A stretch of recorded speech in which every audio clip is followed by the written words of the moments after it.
उन्हाळा सुरू झाला की आपल्या बायकांचे हे कामं चालू होऊन जातात। म्हणजे उन्हाळ्यामध्ये वाळण बनवायचे, पापडं, कुरडया, त्यानंतर त्याचसोबत घरातली भरपूर अशी कामं असतात। त्यातलंच एक काम आज मला करायचं होतं, ते म्हणजे सगळ्या डाळी-साळींना ना या ठिकाणी ऊन दाखवायचं होतं। म्हटलं चला वर्षभर तर हे डब्यांमध्येच असतात, त्यानंतर थोडेफार आपण जेव्हा त्यांना वरती काढतो तेव्हाच त्यांच्याकडे लक्ष दिलं जातं। म्हटलं चला या डाळींनाही छान असं उन्हात ठेवून देते, उन्हात छान असे वाळून जातील, जेणेकरून त्यांना मग काही किडे वगैरे त्यामध्ये होत नाही। त्यानंतर काही धुतलेले कपडे होते ते या ठिकाणी लगेचच या ठिकाणी वाळायला टाकून दिले। म्हटलं चला ऊन आहे तोपर्यंत कपडेही छान असे सुकून जातील। त्यानंतर येणं असं आवरलेला किचन बघून येणं जरा मनाला बरंच वाटत असतं।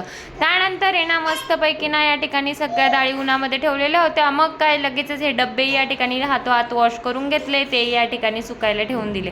त्यानंतर येणं सध्या आमच्या घरामध्ये या गाडीचा इतका जास्त नाद आहे ना, पिल्लूला ती चालवायची होती। म्हटलं चल बाळा तुलाही चालवून दाखवते। त्यानंतर ना असं काही वेळ घालवत संध्याकाळचा स्वयंपाकाचा वेळ झाला। मग संध्याकाळी स्वयंपाकात छान अशी गवाराची भाजी बनवली। आणि हो, आपला मोठा व्लॉग आहे ना आपल्या यूट्यूब चॅनलला अपलोड झालेला आहे। जर तुम्ही बघितला नसेल तर नक्की जाऊन एकदा चेकआउट करा, तुम्हाला नक्कीच आवडेल। त्यानंतर मस्त असं किचन वगैरे आवरून घेतलं। तुम्हाला जर माझे व्लॉग व्हिडिओज आवडत असतील तर मला नक्की कमेंटमध्ये सांगा, आणि आपल्या चॅनलला लवकरात लवकर लाईक आणि सबस्क्राईब करायला विसरू नका। Bye bye.